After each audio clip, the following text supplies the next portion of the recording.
We'll hear argument next this morning in Case 09996, Walker v. Martin. Mr. Marshall. Mr. Chief Justice, and may it please the Court, Charles Martin never adequately explained why he waited more than 5 years to present additional claims to the California Supreme Court. As such, it was no surprise that these claims were rejected as untimely. California employs a habeas corpus timeliness rule that merely requires reasonable diligence and disclosure. The rule is adequate under this Court's long-standing precedents, and the Ninth Circuit's decision to the contrary should be reversed. Well, what about the charge that, we can agree with you that in general 5 years it seems like a long time, but we have a brief from the Habeas Corpus Resource Center that says that in the 5 to 6 year delay category, 62% are dismissed on the merits, and that you can't tell. Sometimes they do it on the merits, sometimes they do it as time barred, and there's no rationale to when they do one or the other. 3 brief responses, Your Honor.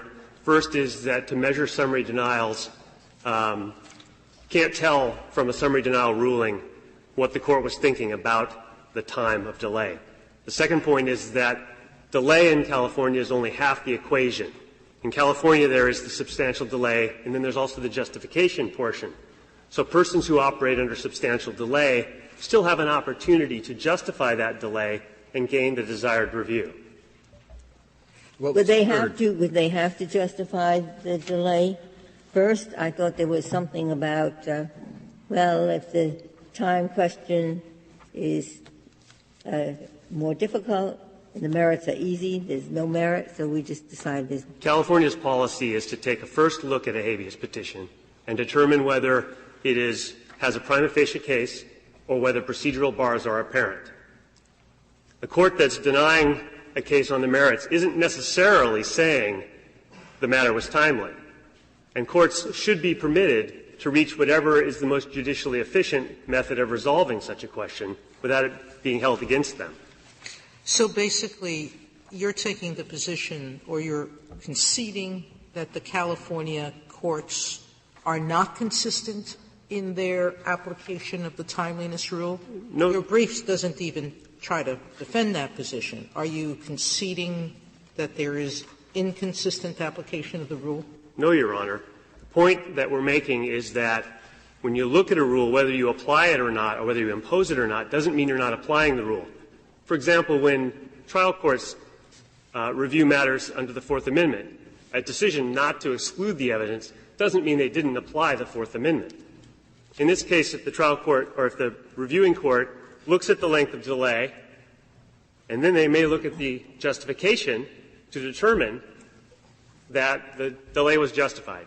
Well, I might be speaking for her, but I thought that the Habeas Corpus Resource Center brief showed that the California court did reach some cases where an explanation had not been proffered. And so it can't be just a simple rule that if you don't proffer an explanation, you won't get heard. So what's the next step in that? Why do they reach some and not others?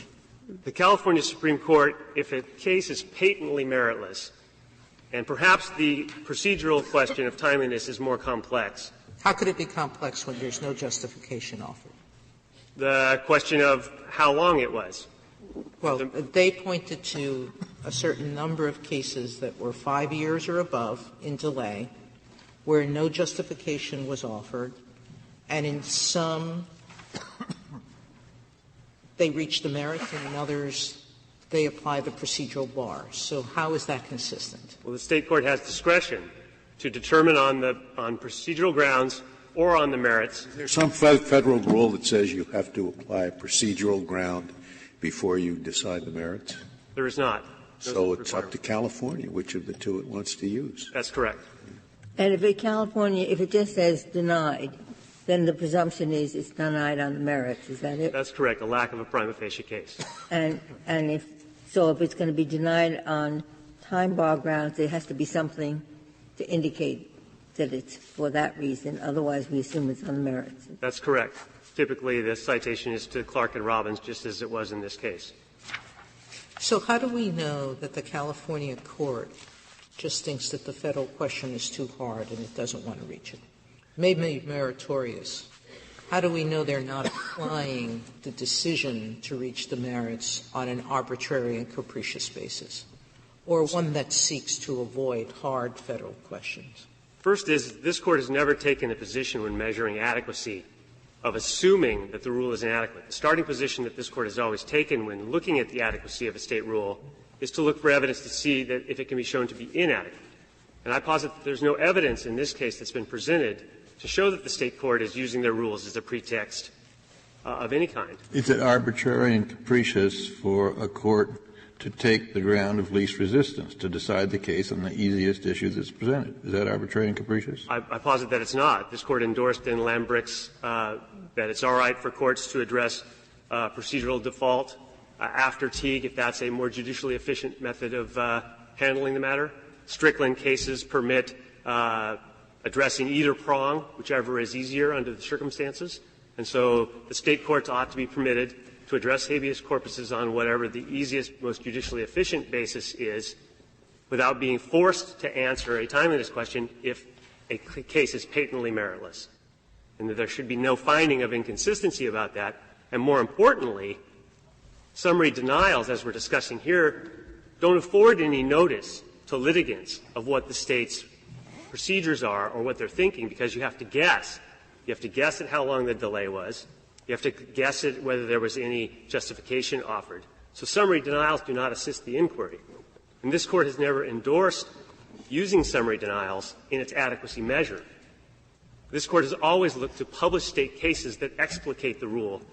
This Court is looking to see whether the rule has been pronounced by the State for a certain amount of time, and then all of a sudden the litigant that's receiving the imposition of the rule receives a rule that was unexpected, either because the rule was changed or because the rule was novel. Nothing like that has happened here. The phrase is substantial delay. Are there factors other than temporal factors that go into whether or not the delay is substantial? That is to say, the prisoner had difficulty contacting his counsel and so forth. Is that what the Court looks at when it looks at substantial? And are there California cases that tell us how do we define substantial? Yes, Your Honor, to both. The kinds of circumstances you're describing are exactly the kind of circumstances which makes California's rule fair, because it considers how long it takes a litigant to find his claim, get it prepared, and get it into court. And there are, in fact, concrete examples. The Robbins case specifically provided that a 5-month window from the discovery of triggering facts to the presentation of the claim was a reasonable amount of time. By contrast, the Stankiewicz case provided that 18 months of delay from the discovery of a declaration was substantial and had to be justified. When does the State think that Mr. Martin's claim became untimely? Certainly he hasn't given any reason why he didn't present his additional claims at the time of his earlier habeas corpus challenges. Mr. Martin went through a full round of Superior Court, Court of Appeal, and Supreme Court challenges, and then waited some additional years and has never explained why he didn't include these additional claims in those earlier challenges. So you think within 60 days. I don't. This is along the same lines as Justice Kagan's. Suppose there's the first round of habeas, then he waits 60 days and files a new claim. Would that be substantial? Because you're indicating the failure to include it in the first review is a factor to be weighed against him. And I think that's what the Justice is inquiring about. Yes, it does weigh against. And it's a rule of reasonableness. And it's a discretion-based rule. And he would have to offer, well, why didn't he include those claims earlier? And if he had a good isn't that a separate rule? I mean, no matter how soon, if he does it a week after, doesn't California have a rule that you can't come back with another habeas, with material that you could have produced in the former habeas? That's correct, Your Honor. So time has nothing to do with that. It's just a separate bar. California has articulated that successive petitions are a type of delayed petition. But you're right, there is a difference in California between successive petitions and delayed petition. And the ruling here is that he was delayed substantially. I was just addressing the point about when they might have been timely had they been presented earlier. And it appears that in the earlier, he didn't get a timeliness ruling in his earlier challenges. So it appears that he could have raised them then and did not. But if we can take out the second and successive aspect of this and just focus on the timeliness, when does the State think that this that these claims became untimely? It's a rule of reasonableness and diligence that's circumstantially based. And well, you have the circumstances here. So under those circumstances, when did the claims become untimely? Under the Robbins case, it explains that you have a 5-month span from discovery of the claims to presentation of the claims would be reasonable. The claims here. The 5 months would be reasonable. So is a year unreasonable? Is 5 months the outer bounds? You know, assuming you don't have a good reason. I understand that if you have a good reason, that can lengthen it. But suppose you don't have a good reason. When does the State think, okay, that's too late? There isn't a defined timeline. But our position is that a defined timeline is not a necessity for adequacy. This Court has endorsed rules of reasonableness and diligence. For example, in the federal prisoner context in Johnson v. United States, this Court said diligence in discovery, while it isn't exact, is good enough. Well, I'm trying to get to even around, you know, not exact. My standard is not exact. It's just around. Around what? Around 6 months? Around 3 years? Around someplace in the middle? The position of the State is that Robbins has indicated that 5 months is reasonable, 18 months is definitely too long, and that there's a discretion-based determination in the middle. What if it's filed within 6 months and it's rejected as untimely, and the petitioner wants to try to demonstrate that this represents a grave departure from the way these are normally handled by the California Supreme Court? Is there any way for the petitioner to do that? He would point to the published authority and argue that his case was outside of the parameters of what the State had done in the past. However, our position is that since California's ruling is adequate, there would be no evidence of such available to this particular litigant. A hypothetical litigant might be able to proffer that prior cases had treated claims differently. And the other problem with California is that it would require 2 exact same litigants, and it's very rare for 2 exact same litigants to have the exact same claims, the exact same basis for their delay, file with exactly the same amount of delay. So true comparison is difficult. You think 5 years is too long, though? Yes. Yeah, it seems. This was taken over by California from capital cases. But in the capital case context, they have a 90-day presumption of timeliness. And when they extended the capital framework to non-capital cases, they left out the presumption that within 90 days is timely. Was there a reason for that? Respectfully, I must disagree. It actually is the other way around. The capital case policies took the timeliness rule, took the general timeliness rule for themselves and added the presumption. Was there a reason for then saying, well, in the capital context, we're going to make it clear that for 90 days it's timely? Why didn't they add that to the original rule? To the other litigant rule? Yes.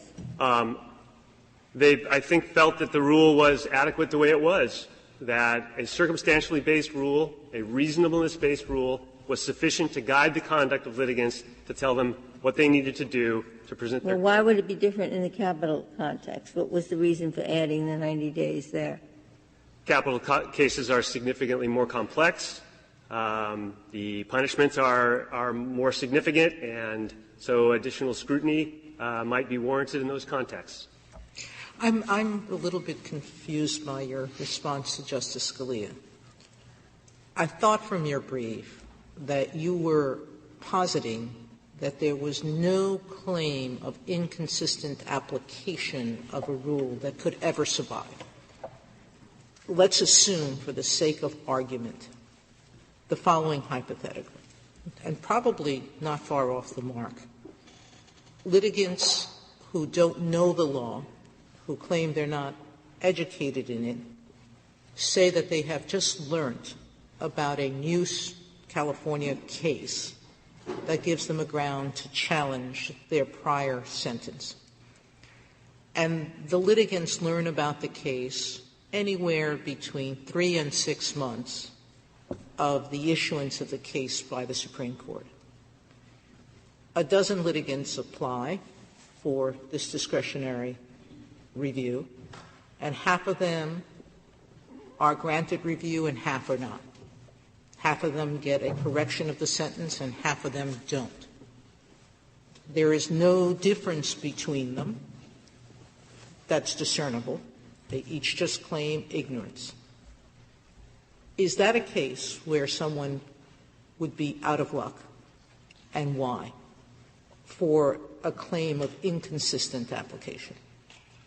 I didn't follow the hypothetical. Were some of the hypothetical individuals getting time barred? Getting time barred. Some are time barred. Some of the individuals were getting relief? Exactly.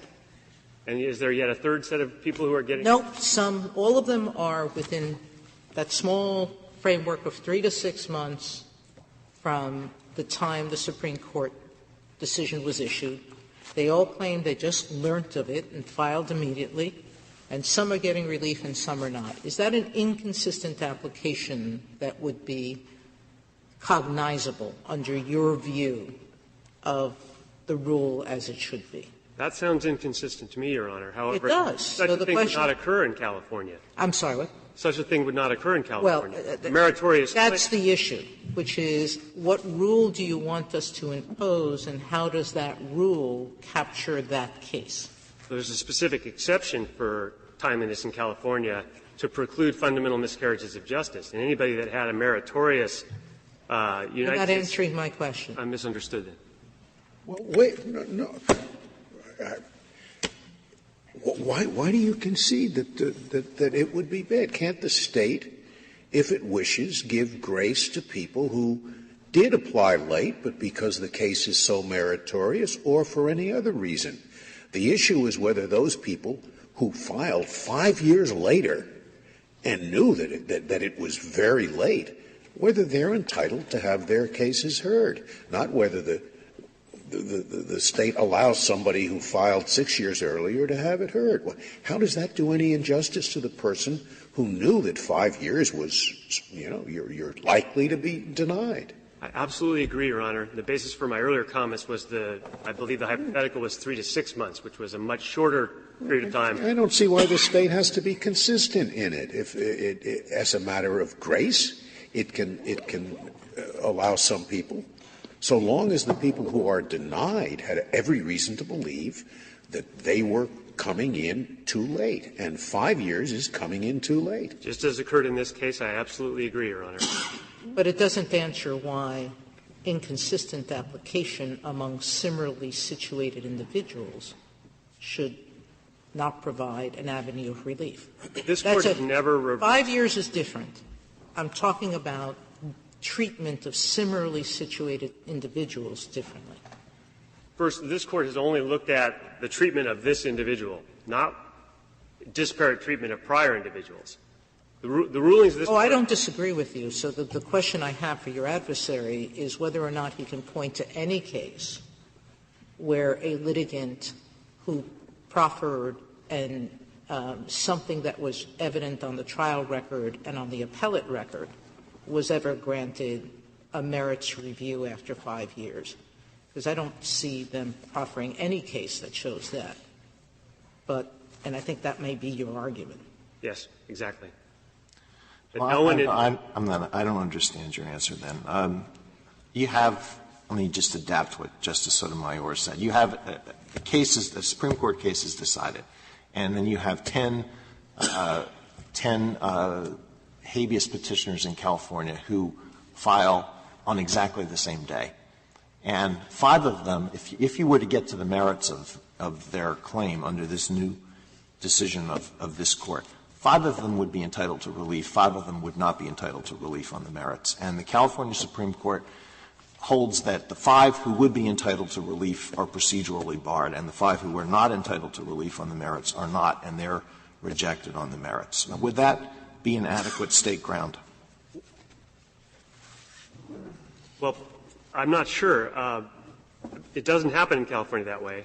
No, I know, and I'm not suggesting that it would. But if it were to happen, would that be adequate? Doesn't sound like it would be adequate under this Court's prior tests.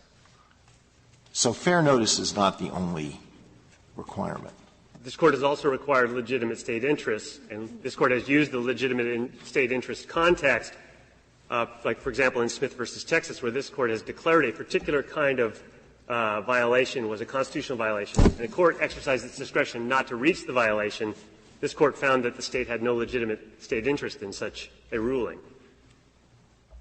Our point is that — But the cases that you're using in which we insisted upon adequacy in the sense of equal treatment of equal people are cases in which the effect of the State decision was to exclude the matter from federal supervision.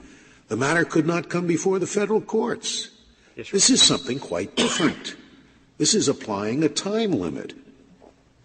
I don't see why we have to apply the same rule and look into whether it's not discretionary. I mean, to say it's discretionary always means that sometimes similar cases may be treated differently. Yes, Your Honor.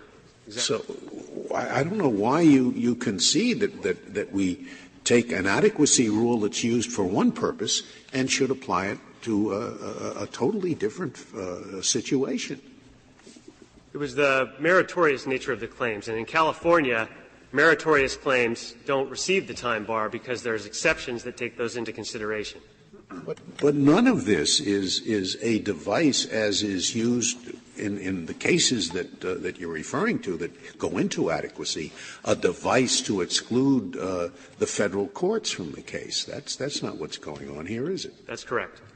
I guess if the situation were such that a lawyer who is representing a client and has to figure out, is there been too much delay or not, suppose he looked into the situation thoroughly and he said, gee, I just have no idea because half the cases come out one way and half of them come out the other way. Could he then go to the California Supreme Court and say, Court, look what you've been doing? And would the Court then grant a hearing on that and possibly correct it? Well, in California, there's no such evidence, but I suppose if the lawyer could. All right. So you're saying there is no such evidence. That's correct. That's what I suspect reading this. But if there were such evidence, is there a route in California that they could deal with it? Certainly. Yes.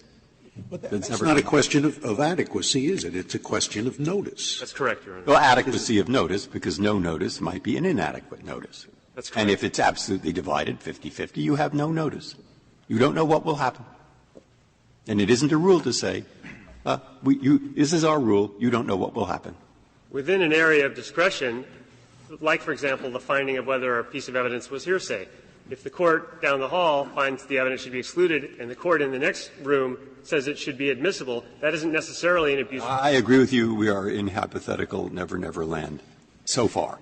But it's possible your opponents will convince us it's real land and not never, never land. And for it to be real, just so I understand, for it to be real, you have to have a defense counsel. A client comes to him with a non-frivolous Federal habeas claim, and the defense counsel says, I can't tell whether we're going to be barred by this time rule or not. Some courts looks like we will, some don't. So what?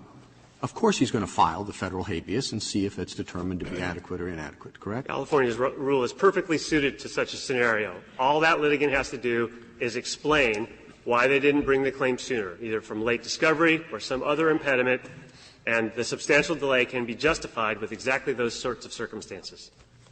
What happens if a person in this position is trying to investigate multiple claims at once, and some of them are ready to be put before the Court and others are not?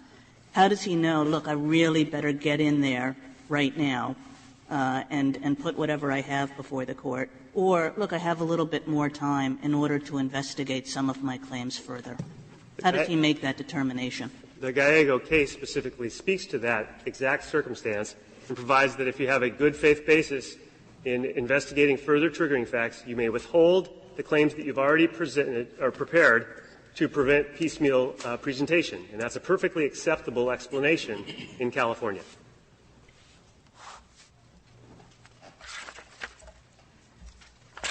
Why is it, Mr. Marshall, that the California courts have not been a little bit more transparent about what the presumptive time limits are? You know, look, it's around a year unless you have a good reason.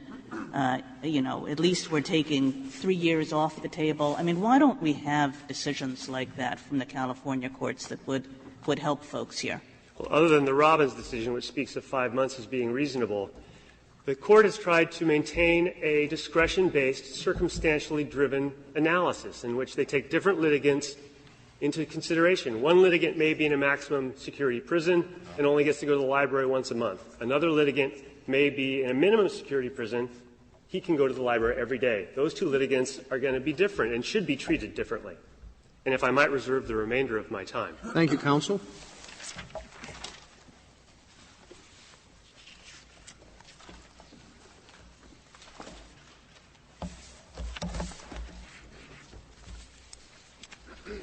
Mr. Bigelow. Mr. Chief Justice, and if it please the Court, the adequacy inquiry is framed by asking whether the State rule in question is firmly established and regularly followed. At its core is the prevention of State courts from declining to enforce Federal rights and to maintain Federal authority over the protection of constitutional rights in the Supremacy Clause. In its brief at page 7, the State would seem to agree that a rule is inadequate unless earlier decisions of the State court are at least consistent. Well, but what did you present below, or what has Habeas Corpus Resource Center presented, a case with a 5-year delay where the claimed errors are apparent on the trial record and the appellate record, and no justification for the delay is proffered? Those are the three seminal facts that go to the requirements of Robbins and the other Supreme Court, other California Supreme Court cases. Do you have one case that's similar where the Court went to the merits? Saunders was a 5-year case. That's cited in my brief. No. Jones was that someone who made a claim based on the trial and appellate record with no justification? I'll speak to justification in just a moment, if I may. Jones was an 8-year case. Amicus brief, the Resource Center, cited Cooper, Duke, and Hardiman. Cooper was a 5-year case. Those were both IAC claims which appear to — with respect to the Saunders and the Jones case, I do not know specifically what the claim was as I stand here, and I apologize for that. But let us look at justification for just a moment. The justification offered in those cases was that the habeas petitioner was ignorant and had no counsel. Now, I will represent to you that in the State of California, 99.9% of the lawyers, 99% of the petitioners who file aren't represented by counsel and aren't lawyers themselves. And I will represent further that probably 98%, 99% have no more than a 12th grade education. These cases that you cite, before you go any further, are they cases in which the California Supreme Court came out with an opinion saying that 6 years was okay, or are they just cases where, without an opinion, the California Supreme Court went to the merits? They are well, in the Saunders case and the Jones case, there were I believe that they were decisions. These cases predated the Clark-Robbins situation. In the Cooper case and the Duke case, those cases were — What do you mean there were decisions? Written opinions, or just went to the merits and decided the merits? Did they say anything about the delay question? They did say something about the delay question in at least two of the cases — well, at least in one of the cases, in the Mitchell case, which was a 2-year delay. They said 2 years is unreasonable, but I didn't cite those. And I cannot speak to — But the other side says, unless there's an opinion, the reason they may have gone to the merits is it was just a lot easier. No, they went — to that extent, it's my recollection they went to the merits. They're not silent denials, and they don't cite Clark-Robbins because they predated Clark-Robbins. With respect to the Cooper case and the Duke case, those, I believe, were silent denials. Now, and that's the interesting thing about California. We are presuming We are presuming, and this Court has reached that presumption that they are merit denials when they are silent. But we really don't know. That's a puzzle to me. I mean, Justice Scalia's question was, courts all the time, I used to see all the time, they don't decide an issue of whether it's filed too late, because it's the simplest thing, just decide the merits. It's the same result. And sometimes they don't do that. But that happens often in a district court on appeal, and triple in a Supreme Court, which has hundreds or thousands of questions for review. So how do we know that simple practice, which I've never heard of as attacked as unconstitutional, how do we know that isn't what's going on? Well, in any given year recently, in recent history at least, there are about 800 truly silent denials, no explanation. Now, the State says we can't consider them because they mean nothing. From our perspective, they have to mean something, and they have to count because we don't have the information. The litigant in this matter doesn't have the same kind of resources, for example, that the State does. But what's your point? 800 are silent. What does that show? That they've got to count in the adequacy, in the consistency application, they've got to count against the petitioner. Why? Because the petitioner is the one who has the resources and has the opportunity. I mean, but then you can make any claim against him as to what I wonder, maybe this is where I'm leading. California Supreme Court is not the only court in California where people file for habeas petitions, is it? No, the appellate court. Yes. So why, if there's inconsistency in this rule, wouldn't somebody go look at the decisions of the appellate courts, which write their reasons down? And then you would know whether it is being decided, applied inconsistently or not inconsistently. Why look at a blank wall? Why not look at people who write opinions, and then you'll find out? Not all habeas petitions in California are filed in lower courts. No, of course not. But is your claim, are you conceding? I'm sorry. Or are you conceding? Are you denying? Are you just saying nothing about whether the practice in this rule, applying the rule of substantial unexcused delay, disqualifies you for — that's the rule, isn't it? That's the rule. All right. Are you saying it is being applied consistently or inconsistently, or you do not know? It is being applied in all courts below the California Supreme Court. In all courts below, I do not know. Okay. So you don't know. So what you've done your research on are questions that cannot be answered due to the fact that a Supreme Court normally doesn't say why when it denies something. But you haven't looked into the research that is readily obtainable, which is these are courts that write opinions. Is that — have I gotten that correctly? Because if that's correct — that would be a correct statement. All right. Then I don't see why you didn't, because it would be so easy, if you're right, to show this from the lower courts. But, of course, if you're wrong, it wouldn't be easy. Then a blank wall is better than nothing. What can you say that will disabuse me of the notion that I just expressed? The lower appellate courts, there are six district courts. There are 6 appellate districts, I guess, within the state of California, and who knows how many superior courts. For a petitioner to examine the holdings, the rulings in each of those districts would be virtually impossible. The only one for a petitioner who is in prison, who is unrepresented by counsel, and let's not forget that non-capital habeas petitioners, and this is non-capital habeas petition, is not represented by counsel. No, but some he doesn't have the there's resource. a thing called sampling techniques, and sampling techniques are designed to limit the burden. I'm not saying it wouldn't be burdensome, but you have examined thousands of cases. And so I'm back to my original question. And statisticians, many of whom would like to help you, perhaps, you could find some, could do this for you, I think. Amicus did it with respect to the California Supreme Court. And the amicus did it from the time that the case was filed, while the rule is you start the period of running from the case it was reasonably, the person should reasonably have known his issue, which isn't the same time as the time his case was divided against. Well, that's an excellent point the Court makes. And it is that nobody in this room can tell this litigant when his petition was filed late. That's true.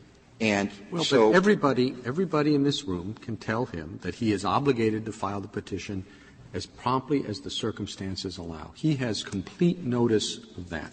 And if he wants to go and do the research and say, well, here's one where they let it in after 5 months, but here's one where they didn't leave it in after 9 months, and he sits there and decides, so I'm going to wait 9 months and put my money on that court. That is not a scenario that's likely to happen, right? It is not a scenario that is likely to happen, but the construct that the Court has as promptly as circumstances would allow shows up in a footnote in a capital case. You're not challenging that as the State rule, are you? That's the State rule that they proffer. That is right. That is the rule that the State proffers. And what I'm suggesting is that rule is so vague, unknown, in the context, at least, of habeas litigation. No one understands what that rule means. How prompt is prompt? Mr. Bigelow, is that right? I take your point that nobody can say exactly when Mr. Martin's claims became untimely. But 5 years is untimely, isn't it?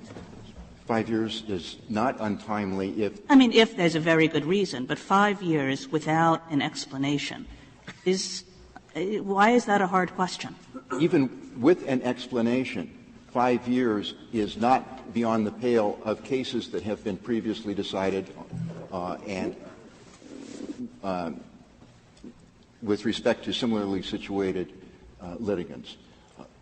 Other cases in California. And don't forget, please, that the Habeas Corpus Research Center took only a small sample of a single day, and that was the day that Martin's decision came down. And they didn't look at possible justifications at all, correct? There was no justification with respect to Mr. Martin's petition. That's correct. No, I'm not asking about Mr. Martin's. The analysis that the amicus undertook simply looked at the chronological time. They did not consider the fact that, for example, somebody with 3 years might have had an explanation, somebody with 1 year might have not have had any. And they may view those cases as different cases. I would disagree. I think that they did, in fact, look at explanations for delay. And a curious thing that they did find, which is in their brief, is that even though cases which — Well, how did they look? Did they look for explanations for delay when you had the one-sentence denial? I think the short answer to that is yes, but they also looked at silent denials as well.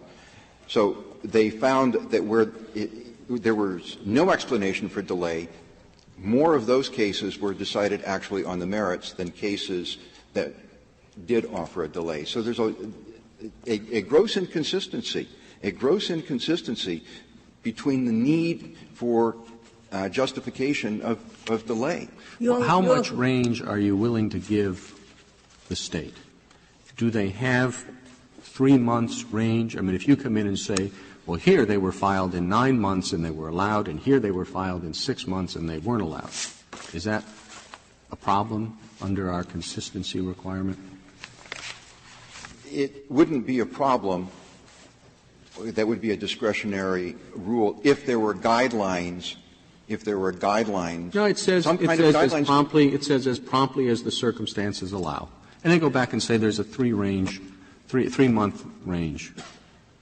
Oh, if they went back with decisional law, decided the range. You do the same sort of research you've done here, and you find out that there's a 3-month range. Sometimes, I mean, there are cases, and you can show a lot where they are allowed at 9 months, and then you find cases they're not allowed under 6 months. I would be in a lot more tenuous position arguing this case if there was some guidance to litigants with respect to what does constitute a reasonable time period within which to file. And suppose California had a rule that said that you have to file within 1 year of the finality of the conviction, absent good cause for the delay. If that were the rule that California had, your client certainly would be untimely and you wouldn't have a leg to stand on, right? If that were the rule, the petition would have been filed timely. That's my answer. That is my answer to that question. Had that time period been known, the petition would have been filed timely. But if there is a requirement of promptly as circumstances permit,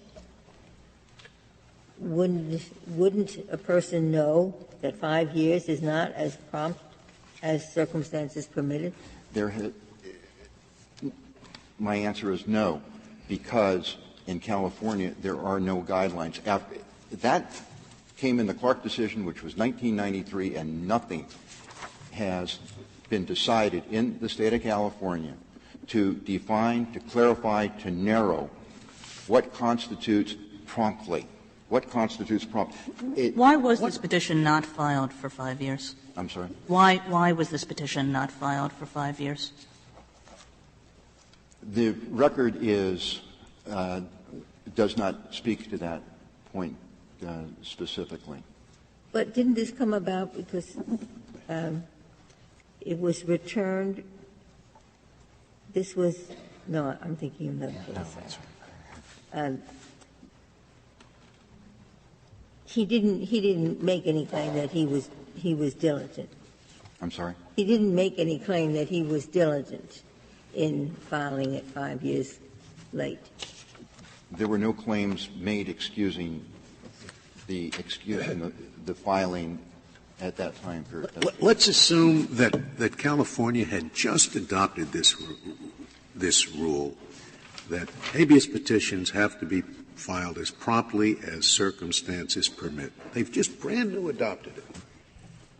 And you're the lawyer for somebody who says, I think I'm going to wait 5 years. Don't you think that even if there were no California law on the subject, you would know that his habeas claim is going to be denied? If this were Do you really need case law to tell you that 5 years is not as promptly as circumstances permit when you have no justification? Decisional law is what our system is all about, Your Honor. Oh, so you can't have a first case? No, I think you can. I think you can have a first case so long as the standard itself is not so vague that reasonable men are able, so long as reasonable men are able to understand the standard. You think reasonable men differ about 5 years? Well, Mr. Bigelow, isn't this similar to the rule that governed federal habeas review prior to AEDPA?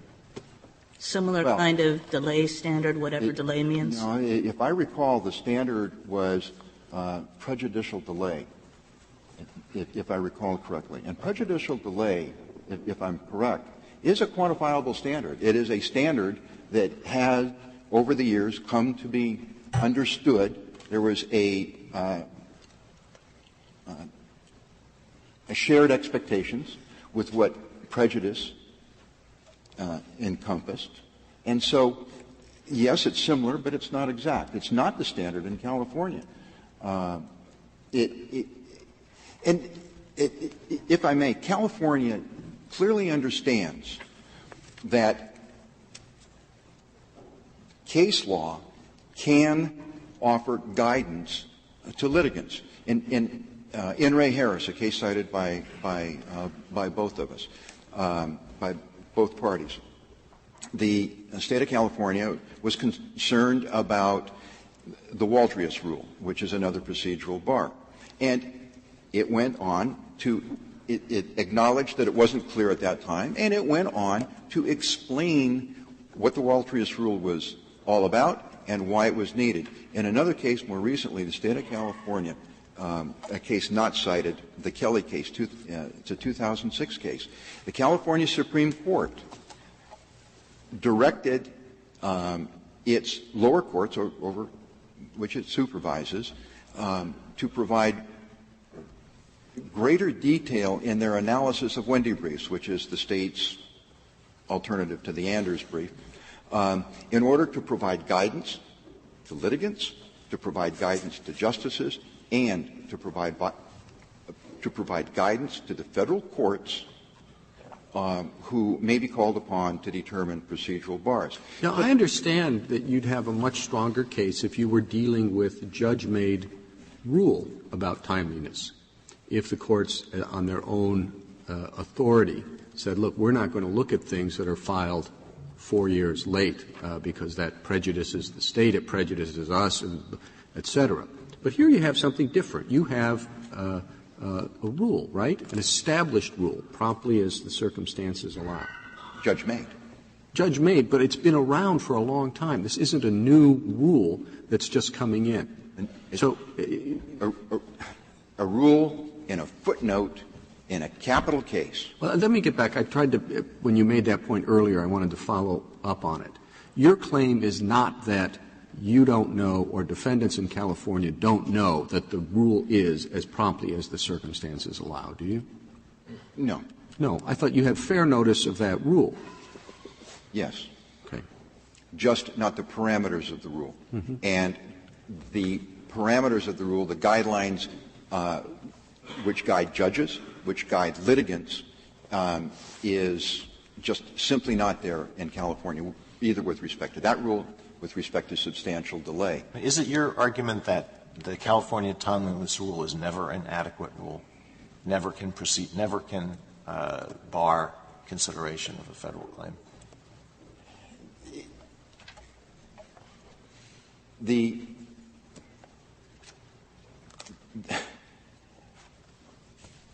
Had the rule been applied even-handedly, had the rule been applied consistently, it would certainly be more adequate. However, and getting back to Justice Scalia's point, it has never been fairly defined. So it does what not if Mr. Walker had waited 20 years? Would it still be inadequate as to him? That's not this case. The rule has not been fairly set out. At least the guidelines haven't been set, and it might be. Well, why can't you take the brackets of what was it? 5 months is reasonable time. 18 months is not a reasonable time. Mr. Martin falls outside of the 18 months. Certainly one could do that, but that hasn't been established as the brackets. And it is, after all, California's rule. And it is California which needs to make that determination. Now, it's not as if California hasn't actually tried to do that. I thought there was a decision that said 18 months is too long. Not a decision that said that. These were extrapolated. Now, I beg your pardon. There was a decision that said 18 there was months a decision that said a 16-month period, but that was pre-Clark. That was a pre-Clark decision that actually did say 16 months, after all, is not a particularly long period of time. And another decision, I beg the Court's pardon, another decision said that the 2 years wasn't a particularly long period of time. But those are pre-Clark decisions, if you will, and this case is relying upon, or the State Act, rather, is relying on what has come after Clark with respect to its, as promptly as the circumstances should allow. But the other point that I would like to make, it's not as if the State of California doesn't understand the need for a finite period of time to provide guidance to all parties. In Saffold, the State requested this Court presume a filing period. I think it was, I want to say 60 days.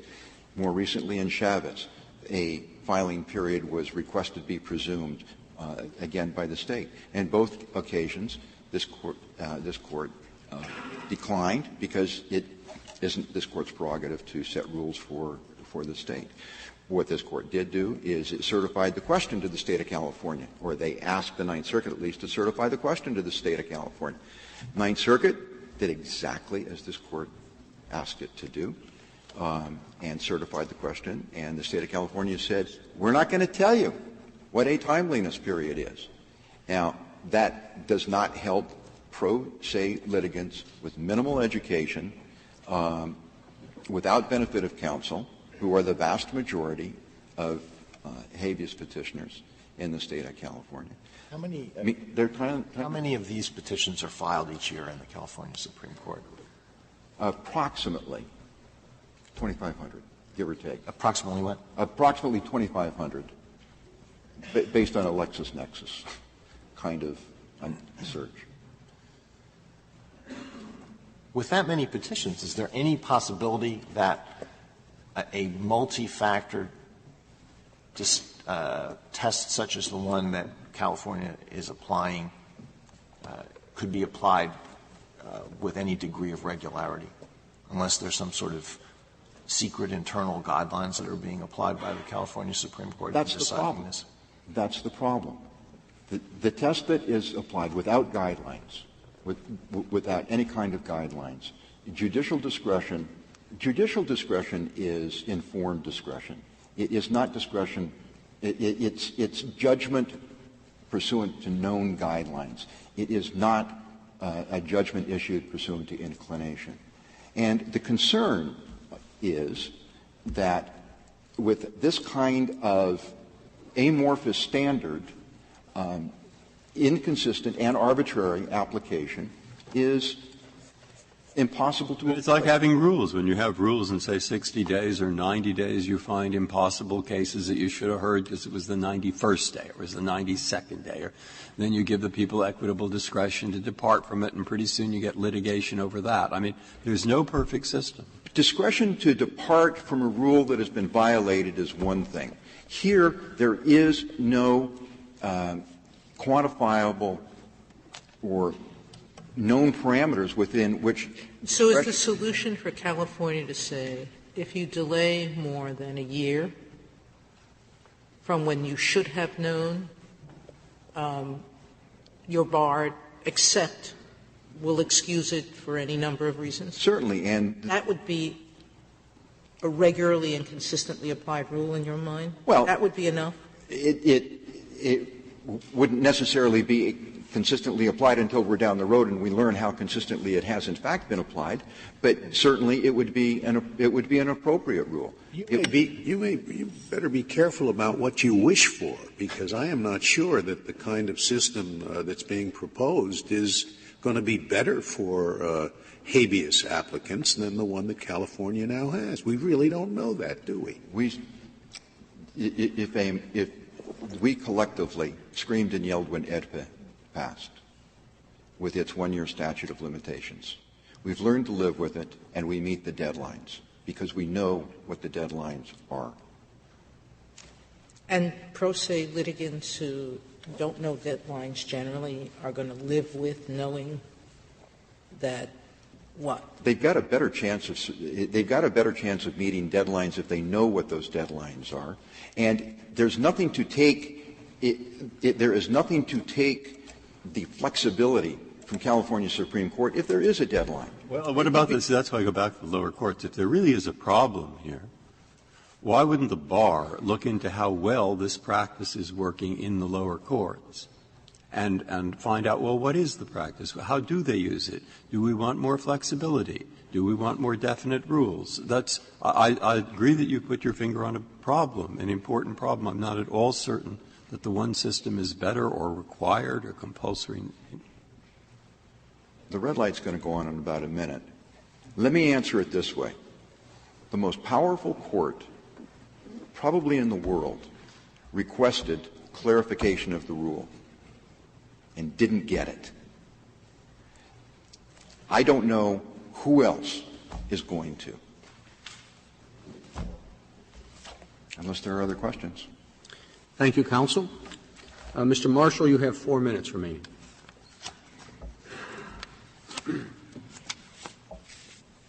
This Court has explained in Duggar v. Adams that a handful of inconsistent cases do not undermine the adequacy inquiry.